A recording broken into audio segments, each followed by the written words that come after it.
Okay, so this little project actually came from one of my books called Make Musical Inventions by Kathy Cesare. This is called Super Simple Speaker, and you need a bit of cardboard or cardstock, something to tape this stuff to, some copper strips if you have it. It's used in hobby stores for like stained glass and paper circuit kits, stuff like that. Permanent magnet. I've got two different kinds of tape here. One, because you need to wrap the magnet in some tape to cover it up on both sides, and then some thinner tape to hold that little pouch against this little spiral coil that I made.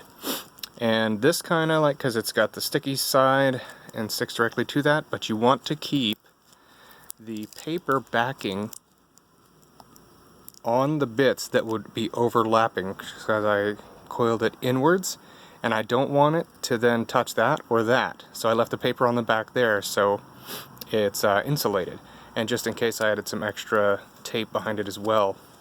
Then I took some old headphones and removed one of the speakers, and inside are these very tiny wires called magnet wire. In my case, one is varnished blue, one was varnished orange, to keep them from touching each other and shorting out. I used scissors to very lightly scrape off the varnish until I could see the bare copper wire underneath, and then clamped it with my sticky coil of copper tape there. If you don't have that, of course, you can cut some aluminum into strips and try that out after you've glued it into your little circuit on the board there.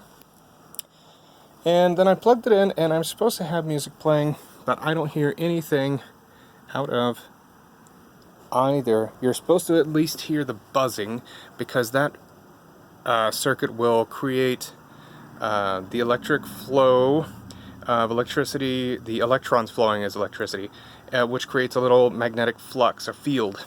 So that magnet should either be attracted or repelled by it over and over again, depending on the different frequencies playing.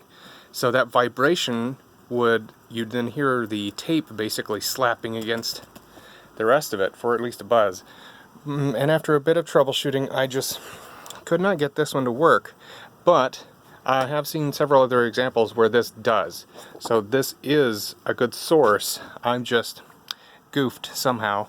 I think it might actually be an issue with this part of the connector, because it doesn't go all the way in for some reason, and if I twist it, the tablet computer will sometimes stop the audio like it thinks I've unplugged them entirely. But hopefully your results will be better. Again, this book was called Make Magazine's Music Inventions by Kathy Cesare. Project Super Simple Speaker. You can also look it up online for other examples as well as working ones. Good luck!